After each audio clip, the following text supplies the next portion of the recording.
guys, good day at welcome po sa aking munting channel. Okay guys, ngayon ang pag-uusapan natin ay yung pag-welding ng inyong mga motorcycle. Minsan kasi hindi natin maiwasan na mag-welding doon sa ating mga motorcycles. Siyempre minsan may napuputol na kailangan i-join. So ipapa-welding mo, okay? Ano ba dapat yung tinatanggal doon sa ating motorcycle para hindi maapektuhan yung ating mga accessories, okay?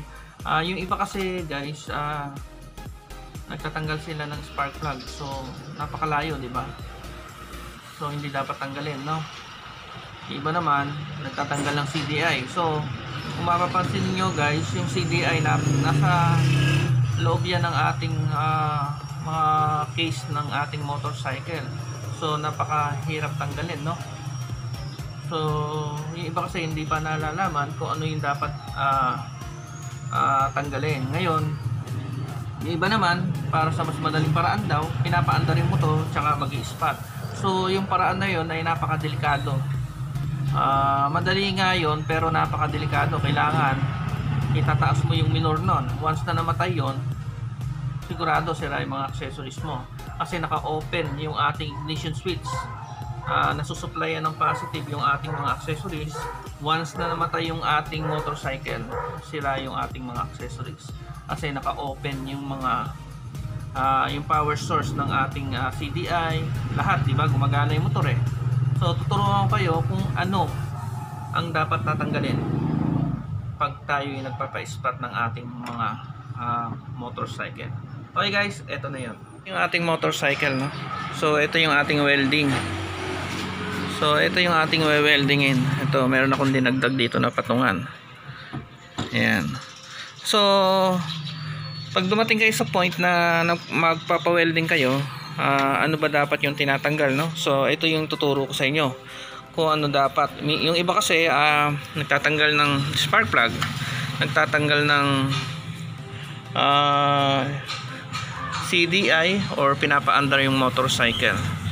Okay, ang gagawin natin ay, kung mapapansin niyo guys, dito sa ating battery, ito yung paraan na ating gagawin. Meron tayong fuse, no? Tapos meron tayong mga positive wire na nakakonect na ito, kasing aking motorcycle meron siyang alarm. Ayan.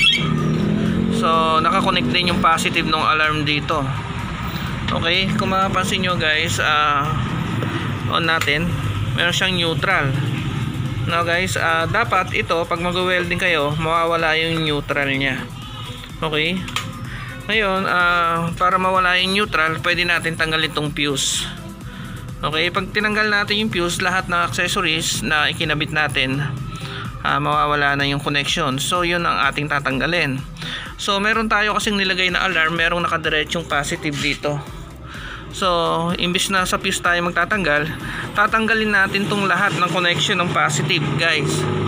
So importante to para mawala ang neutral tsaka yung connection doon sa ating alarm or sa other accessories na nilagay nyo, para hindi maapektuhan pag nagwe-welding kayo guys. Ibig sabihin guys, lahat ng connection ng ating positive tatanggalin natin yan. Okay, ayan, i-remove natin lahat ng connection ng ating positive. Ayan. Okay guys, ayan, natanggal ko na, no? Lahat ng connection ng positive kailangan natin i-remove doon sa ating battery para walang masira na accessories or other accessories na inilagay nyo sa inyong motorcycle. Yan yung pinaka-safe na ating gagawin pag tayo nagpapa-welding. So wala na tayong isiping iba na dapat natanggalin pa, kung hindi dito lang. Okay, mapapansin nyo, ayan, wala na siyang neutral. So wala nang connection na positive yung ating mga accessories, no? So magagawa na natin lahat kung ano yung dapat nating i-welding sa ating motorcycle. Okay guys, mag-welding ako na.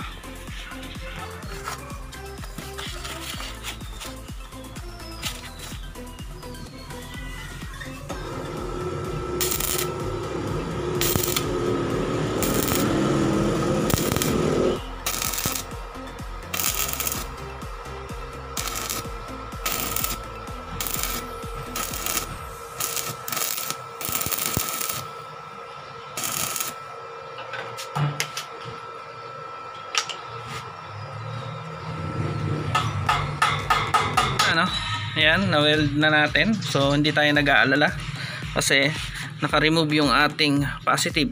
Lahat ng positive ng ating connection naka-remove.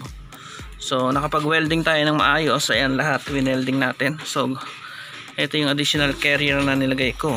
Ayan, so nilagyan ko ng antena guys, yung carrier, para maganda naman tingnan. Ayan, ito yung sa cellphone, no, sa holder, nasira kasi. So ginawa nating antena. Ayan, so ito lahat yung mga na-welding natin. Kaya ako naglagay nito guys sa sidecar kasi pag may karga dito hindi balanse, no, umaangat yung harap. Kaya naisipan ko maglagay dito sa taas. Okay, ayan yung ating ginawa. Ayan. So okay na, no, hindi tayo nag-aalala na baka may masirang accessories sa ating motorcycle.